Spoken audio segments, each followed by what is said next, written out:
the next session, and I'm sure all of the others would join us very soon post lunch. Again, I had one interesting teaser here. Oh, it has already shown the answer. So, what are the four Upavedas? And we all know the names of these four Upavedas. But one very important point which I want to make. So, the modern research and scholarship keeps on, flaunting about interdisciplinary research and cross-disciplinary research and all. But whereas it has been a natural phenomenon for the Vedic research that we have in place. So it's like integrated approach that we see very naturally happening, be it language, be poem, poetic, expression, the way Dr. Aditya was also mentioning in this presentation. So this becomes the prelude for, the next presentation. Dr. Kalyan Kumar Chakravarty-ji. He is an Indian historian, art historian, writer, action anthropologist, academician, and administrator, known for his intercultural and cross-disciplinary research and activism. He is a retired IS of 1970 batch. He is chairman of Lalit Kala Academy, India's federal fine arts and fine arts academy. He served as Director General of the National Museum, and he was Vice Chancellor of National Museum Institute at New Delhi from 2004 to 2006. He's a graduate. He obtained his graduate degree MPA in Public Administration from John F. Kennedy School of Government, Harvard University, and AM and PhD in Fine Arts from the Harvard Graduate School of Arts and Sciences. So, topic for his presentation today is Living Community Museum of Vedic Cosmology, Unifying Arts and Sciences for Embodying and Universalizing Consciousness. So it is very amazing to see your journey, sir, and we would be all looking forward to your presentation. Distinguished guests, as far as that's a very high-sounding, long-winded battle. But it is quite off the track, away from Purāṇic and Siddhāntic cosmology and mathematical experiential framework. But the experiential framework ultimately comes out of the Vedic consciousness. And when some of my friends at the BRC and ISKCON requested me to suggest how the museum should be planned, my first reaction was, I'm able to already build something. But I saw that a dome-like structure had been built. And what happens is one has to plan the contents before planning the container. And if the container has already been built, then one has to dovetail the content with the architecture. Now, Zoom वर असो तर जात नाही का? Topic of consciousness. One should remember that this has been discussed extensively by the early Orientalists, some of whom are discussed here. And people like Hegel, they saw Indian spirit as in a state of dream, like a woman after childbirth, habit, insipid, not really blissful. And he added that the Indian consciousness suffers from inadequate symbolism. He tries to finitize the divine, divinize the finite, and falls between both the schools.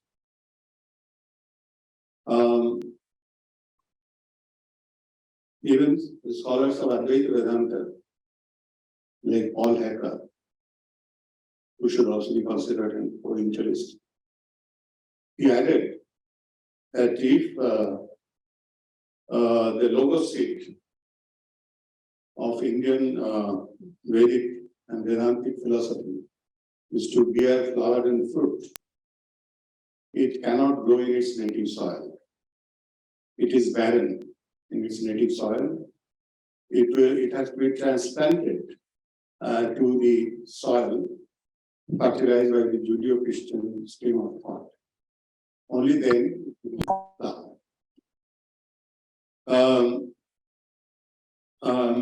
It is forgotten that that consciousness study, which has become a fashionable buzzword nowadays, was the fulcrum of all Vedic studies.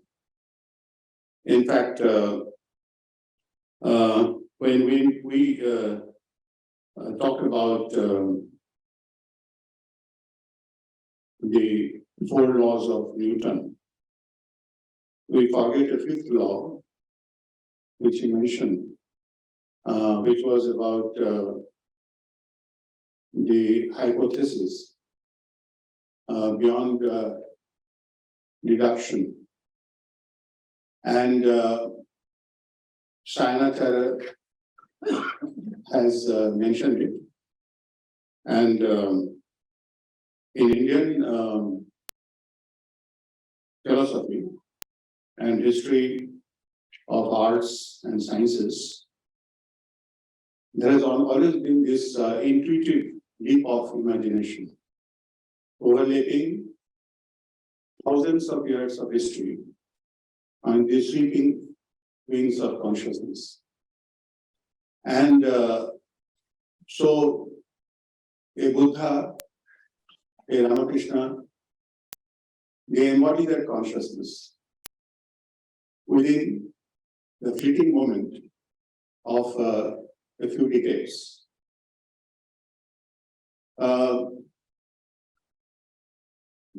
So, if one is talking about embodying Vedic consciousness in all its ramifications in a closed door space, one undertakes a task which falls flat on its face. However, having looked at this receipt and understood what they are trying to do in terms of fulfilling this consciousness in practical programs, one can say that if a museum is feasible, if its approach is changed. This will not be a museum. I have set up many museums all over the country, but they have all been museums for demuseumization. Because I believe the museumization of the world has been the biggest bane of our consciousness today. We have been domesticating, co-opting, and cannibalizing human habitats into museums. And the communities which live in the museums, live in their habitats, they are considered as vestigial detritus of history, who can well be forgotten because they need to be improve their manners and morals, and they also have to be inducted into the civilizational process. And that civilizational process is dominated by consciousness of appropriation, utilization, objectification, and commodification.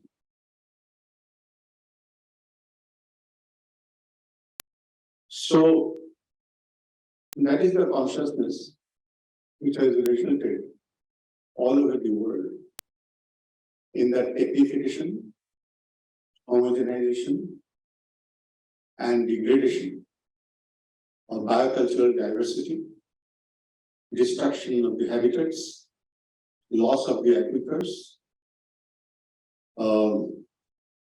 mutual violence. Every man's hand is raised against the other, and violence not only in terms of actual slaughter. One recalls Elie Wiesel, who had once said after the Holocaust that the executioner kills only twice. The second time by silence. And in all over the world, our consciousness has excluded an entire part of humanity, the hinterland communities, which have conserved the synergy of the ecosystems without really understanding the philosophy of it. They have just linked the interdependence of organic and inorganic, human and non-human communities. And now I have walked through these communities all my life, being an administrator. And I have always marveled at the way they are able to keep their consciousness away from the strife and the pettiness, in spite of the political interference nowadays. All over the country, the political system is integrated. It goes deep into the habitats and can pursue it. In spite of that, so the museum has to be museums. In my work, whenever I've handled a museum, it has been an attempt to move from collection of objects to recollection of ideas, to counter amnesia and aphasia, loss of memory and speech among thousands of our speech communities. And move from mere documentation, so that is what goes on in the name of museum activity, to actual revitalization and regeneration, to set up museums of ideas rather than of objects. So it's not a smorgasbord museum, a mortician's gallery of objects, a charnel house of objects, as it were, that we are talking about. If you are talking about a museum that will embody and universalize the Vedic consciousness, then we have to move away immediately, especially because this institution is equipped to achieve it. From this concept of housing a few objects and a few exhibits in a structure to restoration of the synergistic connections that already exist among human and non-human communities. And in the process, the Vedic literature, much of the Vedas are lost. And I have tried to revive the Vedic recitative traditions all over the country. It has been very difficult. Very few villages, very few institutions are into it. So the mnemonic traditions which have sustained this Vedic heritage cannot be textualized only. It is a contextual tradition. And to reduction of a context into a text is the museumization of the Vedas. So this living community of individuals who have combined their corpus of practices at the conjunction of the sacred and the profane, be it waste management, be it water management, be it agripost, be it the other health and education oriented practices. These are concrete initiatives which are animated by that consciousness of demuseumization. So what one has to do is to just transplant that initiative into various mutations and modifications according to regional and local parameters in different parts of the world. It cannot be a same monolithic model which will be multiplied everywhere. We shall show a video, we shall provide a few formulae, and it will be done. No, it's not possible. So, what is the situation today? I recall a passage from ES, turning and turning in the widening, the falcon cannot hear the falconer. Things fall apart. The center cannot hold. The best lack all convictions, and the worst are full of passionate intensity.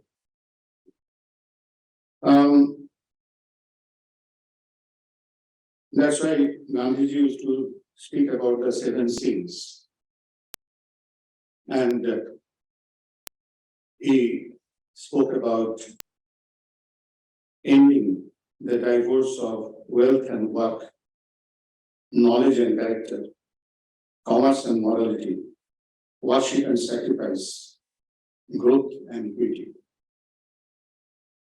So that is sustainable development, and that is also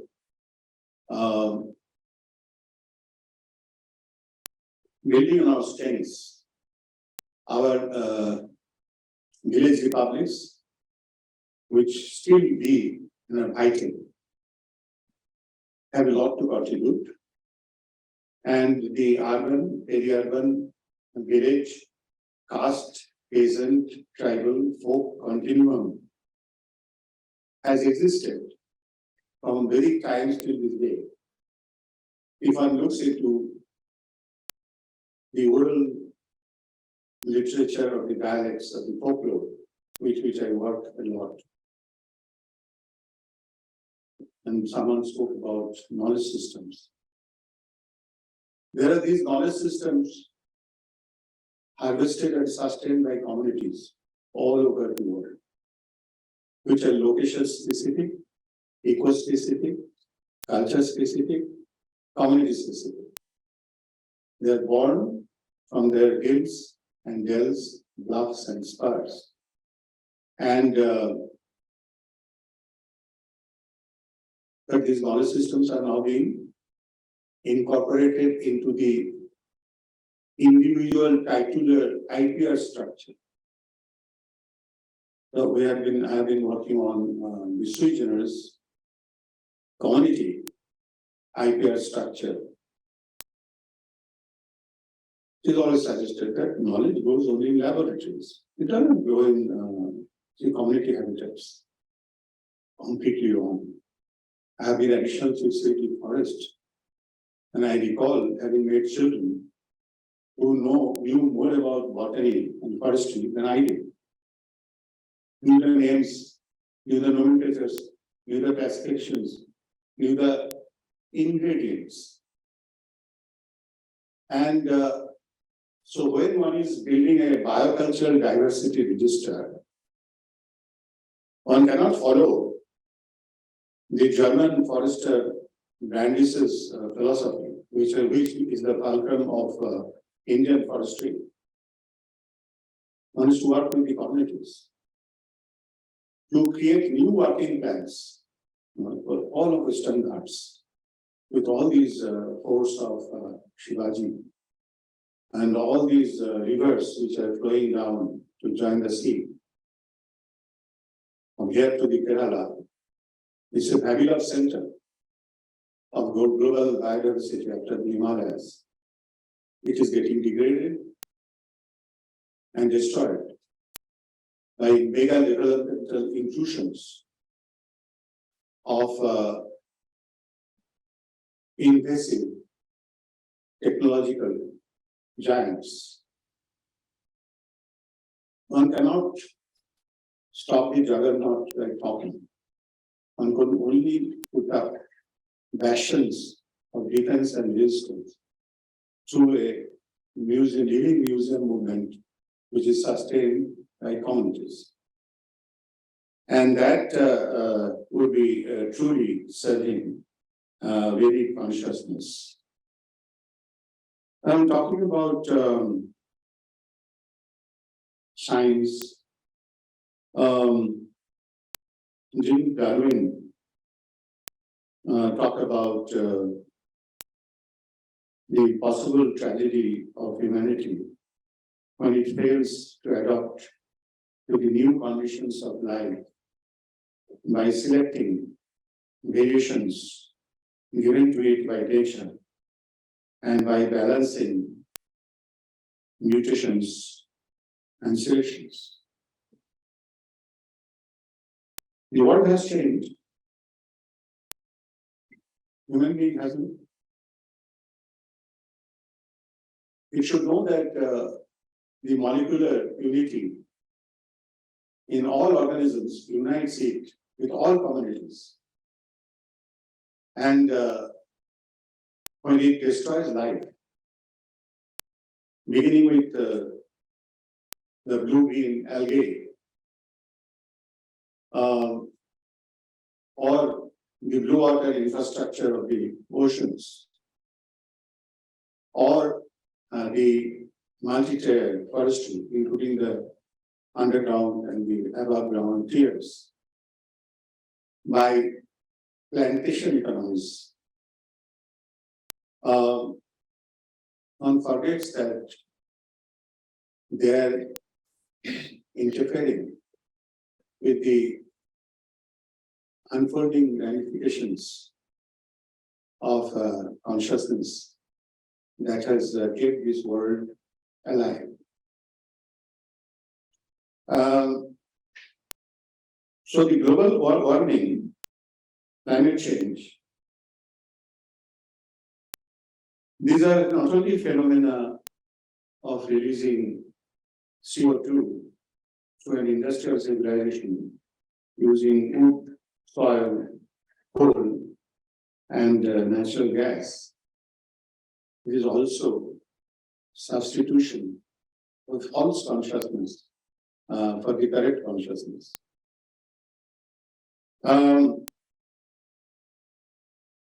Human beings think that they have arrived. They're technological giants. Its technology is so hopelessly inadequate that they cannot cross or negotiate the interstellar spaces, even in many light years. And 1 light year is 1 trillion miles.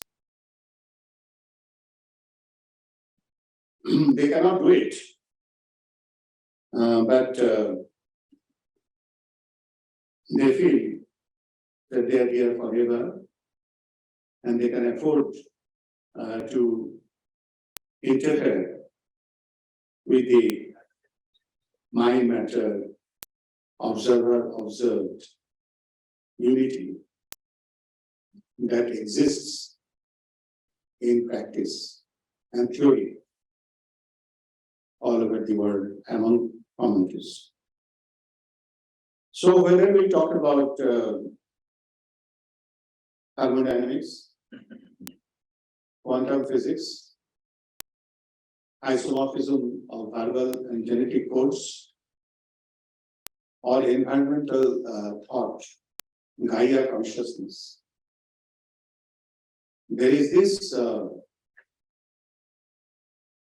stream of thought that unites the entire chain of creation in one wave of life. And the human being has to know that it is only part of the wave. It is not the creator of the wave.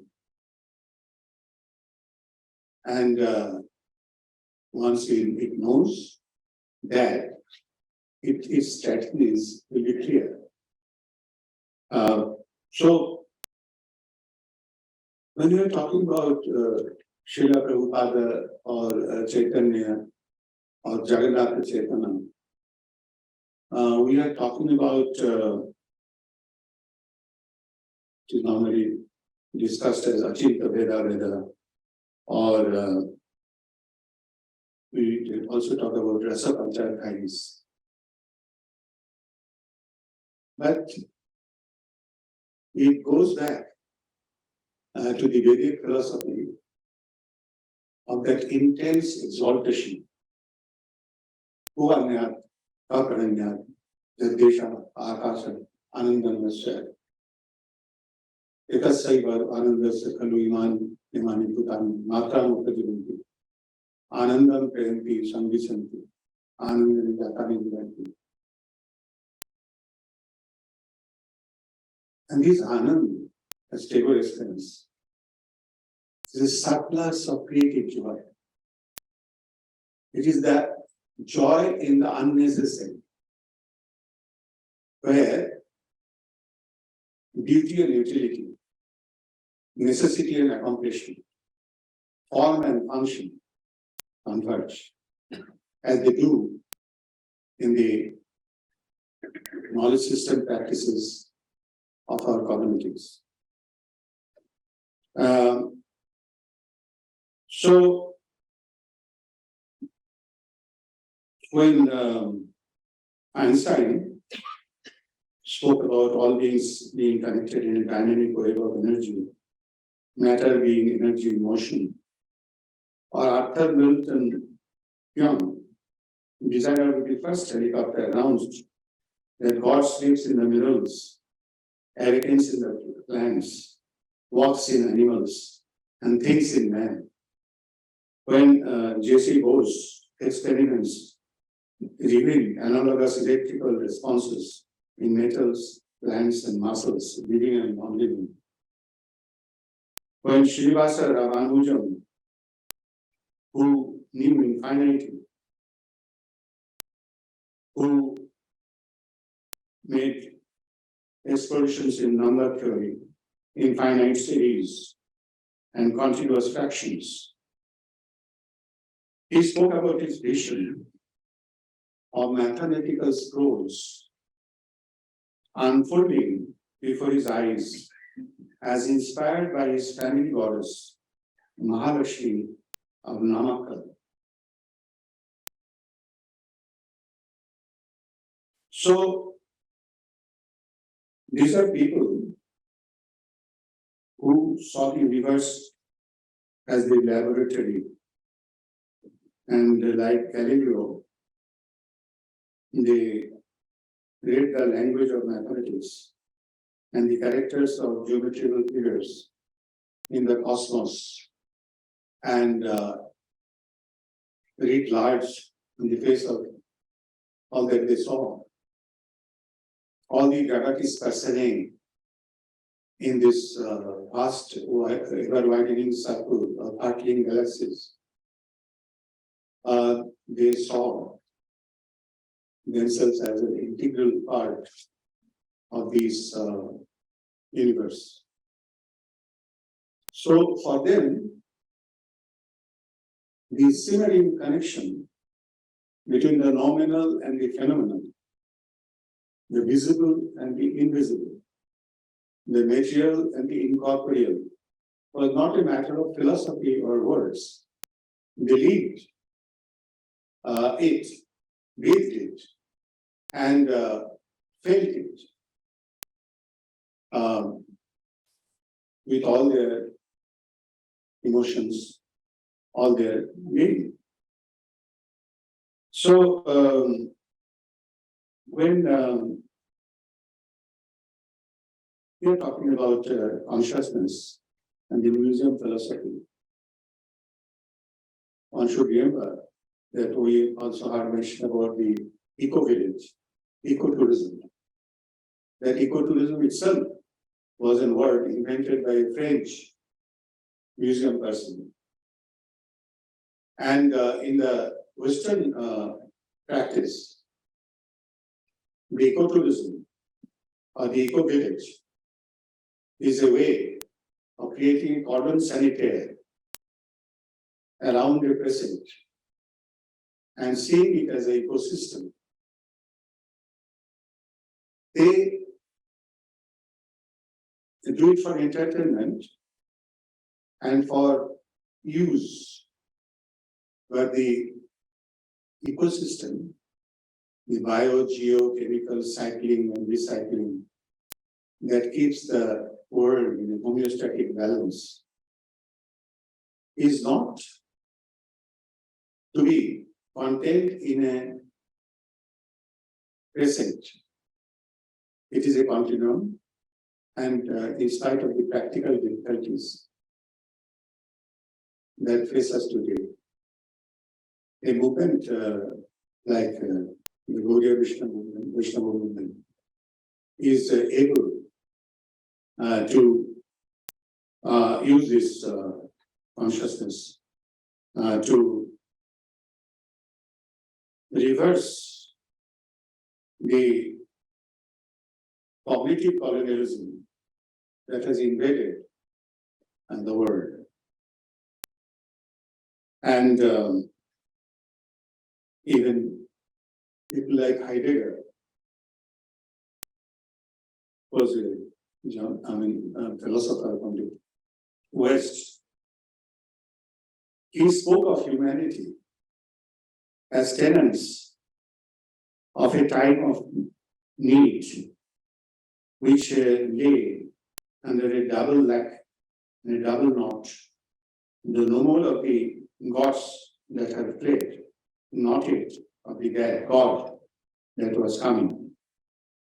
He added, if Europe was to fulfill or heal itself, it has to open itself up to other great beginnings, like Indian, mentioned this specifically, which provide mighty and uncanny beginnings that are yet to be believed, rethought, and retold in new contexts for healing and survival. So, if the Earth planet is to survive as a fragile spaceship, it has to, human beings being the leaders, think that they only are. It is their responsibility to act. Extinction was mentioned. As an archaeologist, because I also practice archaeology and art history, there have been successive phases like Miocene, Pleistocene. This is the Anthropocene phase. All previous extinctions, 5 extinctions, have been achieved by nature This is the first time the sixth extinction will be achieved by humanity by a suicidal act. And this collective suicide is led by a few predatory individuals and sections of humanity. If the community doesn't wake up, it will be too late. And this destruction, which is at the door, will certainly overcome humanity. And this destruction will not require a comet shower, a nuclear winter, or a geological cataclysm. It will be slow, it will be inevitable, and instead of creating a museum of fossils, the human being will find itself, humanity will find itself in the fossil museum. If there is a species which follows after it. Well, because that Swami Vivekananda, in a letter to Sister Nivedita, wrote, we are like cattle driven to the slaughterhouse under the whip, hastily nibbling a bit of grass on the wayside. So when one talks about Purnamada, Purnamidam, Purnakudam, Purnamidachate, Purnasya, Purnamadaya, Purnamivashashtate, or one recalls Nagarjuna, who wrote Ashunnamiti Navaktambam, Ashunnamiti Bhavavet, Uvayam Cheti, Daktatvam tu Bhaktate. There was this shared philosophy of seeing the zero and the plenum as one. And those are not just words. They had this sense of a which human being will possibly not achieve. A galactic society of civilizational communities, which should be a dream, even if it is a bad dream. It should be kept as part of the human consciousness. So, when one talks about the uncertainty principle, one remembers Ishopanishad, tad dejati, tad naijati, tad dure, tadanti, tadantarasya, sarvasya, tadu, sarvasasya, vayat. That is far, that is near. And in talking about this intuitive principle, the Kenopanishad, Nam Mani Subhadeti, I might mispronounce it, Subhadeti, Nota Vedeti Veda, Yod Tastat Veda, Tad Veda, Nuna Vedeti Veda.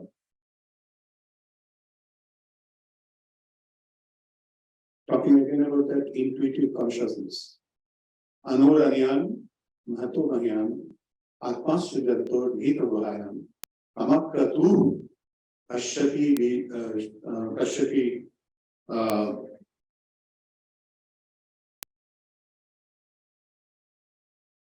Vito Shoga, Dhatu Prasadan, Vimano Atmani. Akratu is freedom from desire. It is also freedom from the intellectual elements. Unless if the intellectual elements supervene in the road to fulfillment in consciousness, Nayam Atma, Balajan Atma, Namidhaya, Nabhuna Shritena. So, however much learning we may amass, it is very difficult to reach out to that truth. So once one is trying to universalize, we have this Sophia Perennis, the universal human dialect of a human being being part of the web. And to speak after Leibniz's monadology, in a philosophy, we live in a philosophy in which each portion of matter is considerable as a garden full of plants, as a pond full of fishes. But each branch of the plants, each member of the animal, each drop of the human is also such a garden. And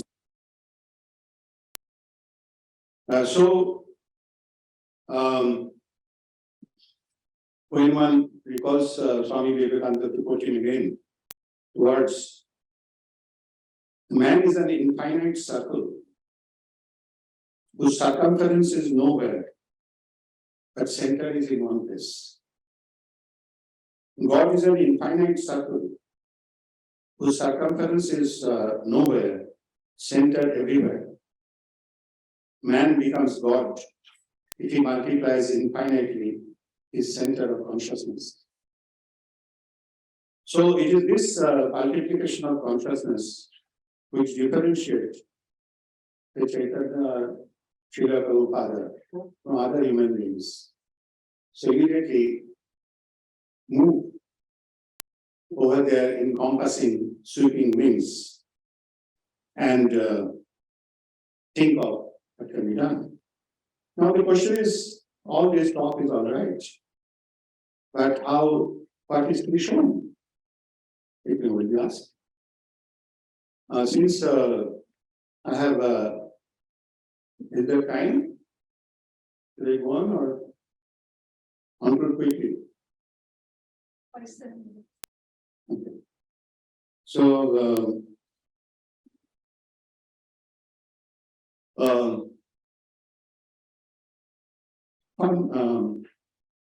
if one looks at I've looked at the sciences somewhat. If one looks at the arts and the sanskaras, all Indian sanskaras, Desha, Kala, Kula, Jatacharas, in all of them, all human and divine families are invited to sit with you, participate in the ceremonies, and their guests, be it Umsavana, be it Upanayana. I mean, one can go into great detail, that is no point. Navadana, everywhere it is the same story. In the same way, when one approaches a temple, yes, I am also an art historian, Adhigamana, Pradakshina, Bhuta Siddhi, Vyapakanasa, one touches the temple with one's mental fingers, and the temple becomes the mantra murti, which is assimilated to the bhakta. See, bhakta becomes abhibhakta by moving from salokya to salujya. So that is the significance of the temple. In the same way, if one is looking at a yogi, whether in Vaishnavism, I mean, Sri Chaitanya has his prasada prema kanu. In Tantra, it is Pranavatanu. So the names are different. The idea is the same. That this is a body exalted, a body illumined, body animated by divine consciousness. It's the rasa deha, rasa vaisa. Ras ko having realized that rasa, one becomes ladhanandi, and one is linked with the joy of creation and procreation all over the world. So in Buddhism, Buddha says, "Ja klesha sa bodhi, tas samsara ta nirvana." So the Bhava Chakra and the other chakra become the same. And when Buddha is not evolving, is involving. We have a theory of involution, not evolution. And it is Jaktantara Parinama Prakrita Pura, by the infilling of nature. And so Buddha is Mara transformed, and if that is his mission. In the same way, if one looks at the dance, the music, or the architecture goes up in an ascent of consciousness. It has a Talat Chanda and Uddha Chanda, which has an entire philosophy behind it. It moves through vibrations of the Angashikaras, which is the vibrating body of prana. It looks out avalakanas, and there is an ascent of consciousness from the ground of contingent being to the summit. Similarly, when a sculpture is seen, or a dancer who is dancing in that as a sculpted image, they station themselves in a circle and they explore the circumscribed space from the minimum to the maximum deviation. They study a triangle, a square, a spiral, and creating forms like Kathak and other mutations of Indian dance forms. So in the music also, Bala Saraswati, the famous dancer, would say that we move from the Alaripu, the outer tower, to Tilana, and where ultimately the final burst of sound takes place. The drums die down, and you are alone with God. So, we are talking about embodying the consciousness, of which there could be many ways to do it, both in open air and in a closed door space, for which a lot of round discussions and initiatives are required, in which one will have to implement the consciousness ideas into visual, tactile shapes, into traveling digital exhibitions. We have the Museum as experiment of the National Council of Science Museums. So there could be a museum bus which moves all over, apart from, because the community is not always glued to the computer or to the digital space. So I recall that in Pudukkottai, I had a meeting with the 9 Mutts and the Swamijis to promote the movement, and they were